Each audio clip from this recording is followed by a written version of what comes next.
Today is a day for change, growth and transformation, unlocking the potential for Mertcontrol Group. Good morning, my name is Tiffany and today I'm joined by Annie, Joshua and Christina, and together we're at the advisory.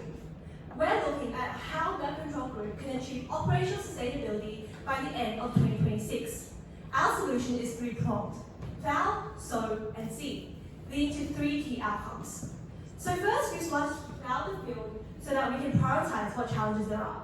And there are two, being human resources and administrative challenges. As a result, this has led to operational inefficiencies, low employee satisfaction, as well as low employee morale. As such, we have created a prioritization matrix, benchmarking across 6 particular areas. Here, we can clearly see that training system, staffing, internal and external communication are particularly important because of 3 key reasons. Being first, employee retention, second, increase in productivity, and finally, a reduction in downtime. So now that we've plowed the field, how can we increase employee engagement? To start sowing the seeds and increasing employee engagement, we introduced our strategy, SOW. And this is guided by 3 key questions. Firstly, how can we create a good onboarding program? Then once they're onboarded, how can then we create a strong upskilling program? And finally, once employees are upskilled, how can we then select the best employees in order to turn them to leaders? Our solution is a 3-pronged roadmap. Firstly, onboarding, where we introduce modules and our new flagship escape room. Secondly, ongoing training, which includes quarterly think tanks and annual scavenger hunts. And finally, leadership development of mentoring and project lead opportunities. Ultimately, we're not only here to show you how your company can upskill, we're here to show you how you can improve employee well-being and ultimately can improve the culture at Mertcontrol. Let's get into it. First question, how can we create a comprehensive onboarding program? Well, here's a very simple onboarding process for it. Pre-first day, first day of orientation, and first quarter. But look, we're not here to just tell you how you can do contracts, how you can upload teams to Microsoft Teams, because anyone knows how to do that. We're here to tell you something innovative. And that's why we're focusing on our first day of orientation, because this is the first point in which employees engage with your team's culture and will see how your team operates. That is why we introduced the Safety and Training Escape Room. And this is guided by the key rationale that many of your employees, when they come in, have strong potential but not good technical knowledge. But we also want to introduce them to strong culture of dynamic and innovative. Our solution is the escape room, where there's a 3D rendition of a lab or a farm on your phone with particular objects highlighted. For example, a fume hood in a chem lab. You can hover over the fume hood, it tells you how to use it, and then you will actually go to the fume hood in the escape room and use it. After you've used all of the objects in the escape room, you've seen how they're used, you know how they use it safely, then you can finally escape. You're probably wondering where we came up with this idea. Well, as a chemistry student myself, we do this every single year. It is implementable, it is feasible, and it really, really helps. So, not only does it introduce your staff to your safety, your equipment, and your protocols, also to a really dynamic culture, and that's what's really key here. The next thing then is how can we continue to upskill these employees? First thing here is a think tank. 3 key things that we want to achieve within our think tank. The first is to identify key issues. So, what's going wrong? What have we learned from client meetings so everyone in the company can be up to date on a really transparent, innovative team culture?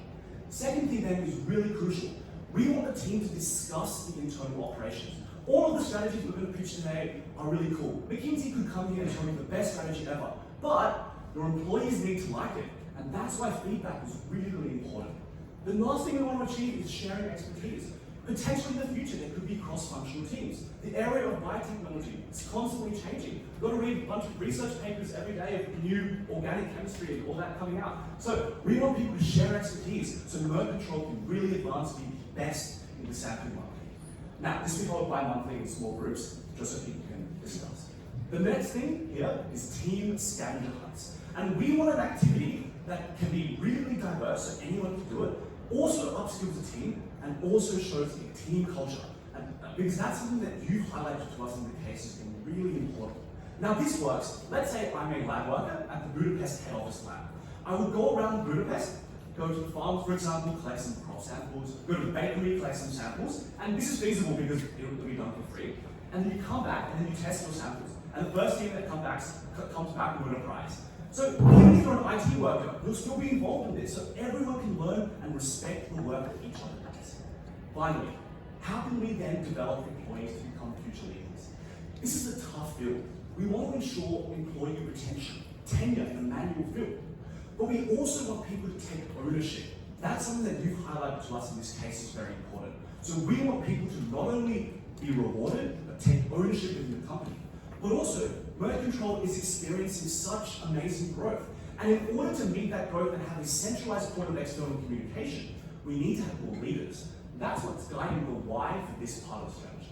Two key things here. First is mentoring, one-on-one mentoring. You're probably wondering, is this actually feasible? We can just do this through lunch breaks, for example. It can be pretty informal, but we want this to occur. So it's very, very feasible. It doesn't take too much time out of people's lives. Secondly then is to start transitioning people.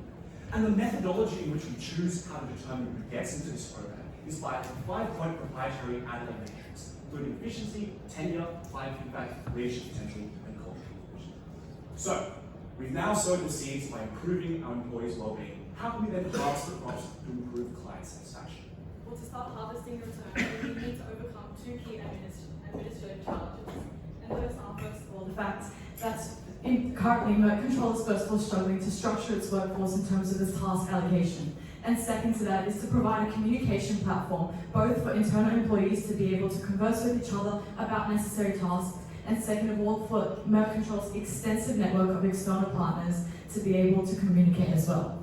To introduce, we present to you Merti. It's a two-pronged strategy where we're able to leverage two software platforms. First of all, one focused in the AI space and the second focused on project management. The first one works as an AI-powered task allocator. It is able to analyze emails to be able to understand what the task is at hand, to allocate them based on a set of weighted factors to certain employees. And the second looks at project management to provide the platform that is end-to-end to make sure everybody involved in Mertcontrol's network is cohesively operating on the particular client tasks. Now let's get down into the details of it. We want to first answer how we're able to increase the amount of automation to be able to reduce manual work, and as well as this, how we're going to structure tasks in the workforce. The AI tool by front works as such. It takes into account various different weighted factors that Mertcontrol itself can actually customize. Things like the sentiment analysis. So what is written in an email from a client? Are they angry? Are they upset? And should that be allocated to a more senior level executive? What is the urgency of the task? Has it been left unreplied for a while, and hence should it once again go to a more senior level executive? And also more intuitive things, such as historical analysis. Who has been interacting with the client in the past? And what particular tasks has been allocated to specific employees? And by doing such, it provides a very intelligent way to allocate the tasks presented by the client to one particular employee and provides that comprehensively. Now, in terms of analysis of there are so many AI solutions, why exactly have we chosen Front? We understand that it's boasts omni-channel integration, so across Mertcontrol's various different networks, we can actually use many different APIs to be able to be integrated seamlessly.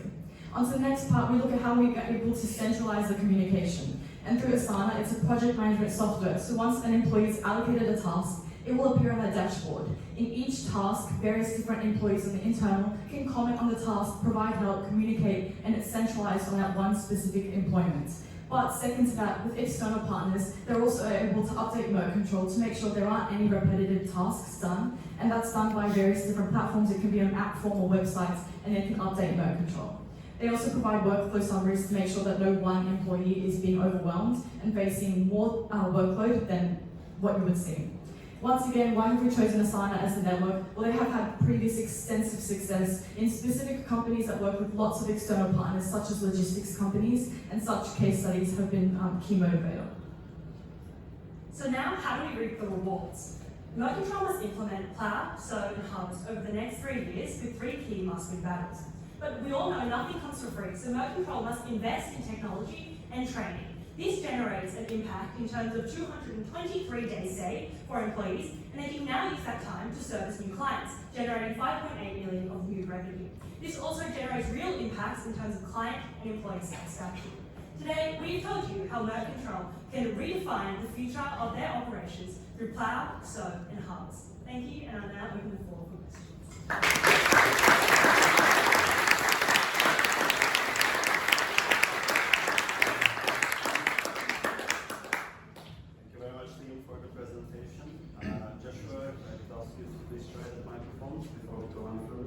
Hello? Okay. members. Start from the. All right. We can open the floor for questions. Thank you very much for the presentation. Maybe on to the onboarding program. You mentioned that you would spend a lot of emphasis on the onboarding program. How do you forecast the number of employees onboarding the company that this program is going to be one of the most important pillars of your strategy? Absolutely. Happy to take this question. If we can just jump back, I'll explain. So the onboarding programs work firstly by onboarding people with contracts, with official stuff. And the second step is then the escape room and buddies, and the third step is providing ongoing feedback. To answer directly your question, how many people? We haven't forecast the amount of employees, but the good thing about the strategy and the strength of it is that it can be scalable to whatever amount of employees. Because you can have one lab and 30 people in the escape room. I know personally for me in my labs, we did 30 people orientation, it worked. But also, if one person signs up in an off season, for example, they can also do it themselves. And the good thing about this is like the buddy system also can be scaled. For example, one person can take 3 buddies, or if it's smaller, higher. Okay, cool, thank you. And another question, can you please elaborate a bit on the KPIs? So how the well-being, how the employee satisfaction goes on? Of course, I'm happy to take this question. If we move into the appendix in terms of how we benchmark this, for the client satisfaction, this is mainly weighted against 2 key factors, being first the efficiency of how the testing is completed. So the project is likely to become more quicker when we integrate technology. And the second being communication between employee and client. Because now in the case we've seen that that the client communication has been a little bit difficult because there's multiple people working on the same project, but through a streamlined communication system, that's able to be much more efficient. In terms of the employee satisfaction, that's also weighted heavily against 2 key factors. First being career development in terms of the onboarding and training programs that now employees can now see that they have room to grow over time. And second, the learning opportunities from not just day to day, but also through our scouting hubs. Thank you for the presentation. Actually, I wonder that you listed a lot of HR and IT related change management actions, and I wonder what are the resources side of this? Who will do these projects? Who will develop the teams, or the backgrounds of your communication platform? Who will do the selection of the suppliers, and so on and so forth? So, Yeah, I'm happy to answer this question. So I'll break my answer down into 2 parts. The first is the IT in relation to the escape room. The second is the IT in relation to the second strategy, and we'll be elaborating a bit. So in terms of the first escape room, the good thing about it, it's really easy. All you got to do is take a panorama picture of the lab and then put on specific dots onto it and information. So this is something we envisage someone could take around 2 hours to do. So the your IT staff or HR staff would be able to do this. And the good thing about the second part of the strategy, the operational efficiency, is that we actually, the ultimate goal is to decrease the amount of time spent on manual tasks. So that will actually enable people to do more work. But if there is more work, we're happy to hire more. In terms of the second question, who's actually doing the implementation, we see that there is an in-house IT team which we would use to integrate, using the software engineers to integrate the APIs to create one core API. But we're also happy to outsource this if needed. And since we're significantly under budgetary constraints, this will be something that is feasible for us.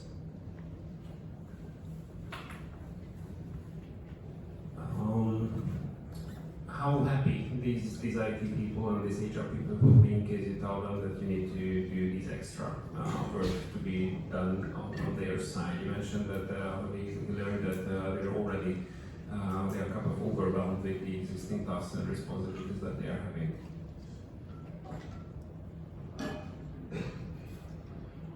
So, how to take that question again? Ultimately, the goal of both of these strategies is by the end of it to achieve an 80% and 20% split. 80% of all of your usual activities and then 20% of all your development activities. So the first response to that question is, we're hoping that the operational efficiencies achieved would decrease their normal workload, which means that we would replace their normal workload with doing this implementation. The second thing is, it's expressed to us that your company is very willing to engage at this time. So we're happy to engage, for example, external contractors, but also it's really important to recognize that all of these things are a one-time build. So you build it once and you use it forever. Obviously, you still make changes, but it makes the initial implementation time incredibly fast. I would like to come back to the onboarding program. Do you imagine this totally standardized or can be customized individually? Yep, happy to take this one again. This really depends as to how your company would like to do it. Standardized it works, but we can also customize it. So for example, let's say it's actually a field surveyor, not a lab worker. We can take a 3D panorama of a farm, for example, and then label specific crops and have like little videos as to how to collect these crops. For example, it's a warehouse worker or a transportation worker. We can have a panorama, a 3D rendition of the truck, for example, and have specific tools on how the truck works. So that can be very specialized as well. The second thing is to say that we didn't actually introduce any kind of onboarding software, and the reason for that is because this gives flexibility as to how you want to approach specific employees. Obviously, because your range of industries are so diverse, which would require that. Yeah, because the circumstances can change on the field. Okay, the mentorship program was mentioned, but it was not detailed if it's internal or external basis. Yeah, so this will be internally based. The way that we envisage it is simply a few coffee chats, maybe twice a month, for example. Ultimately, this will depend on the time of employees, but we don't see it being particularly burdensome for 2 reasons. The first is because you significantly decrease the operational tasks from 100% to 80%. That leaves them room for development. But the second reason it's unlikely to be super burdensome is because this could be done in things like lunch breaks, for example, and also because personal development is something that they would probably be doing anyway. Okay, thank you. Thank you. Do you believe that all employees would understand and use these new digital solutions for communications? And would you teach them to use them, even the seniors?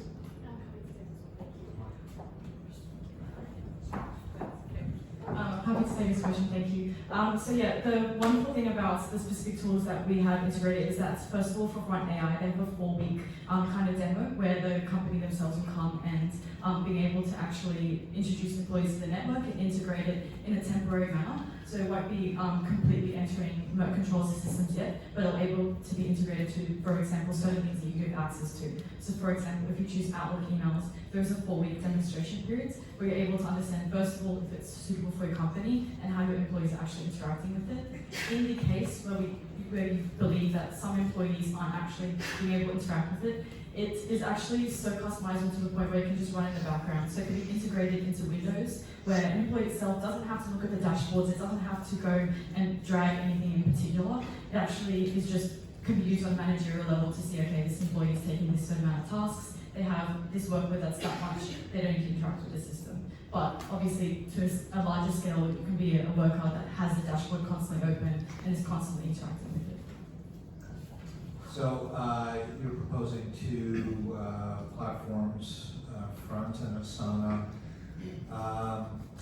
Sometimes integrating just one platform can be being a fiasco, frankly, and just drag on, and you lose efficiencies during that process. You're proposing that 2 be used. Do you see any risks there? And then also, do these 2 systems need to work with each other?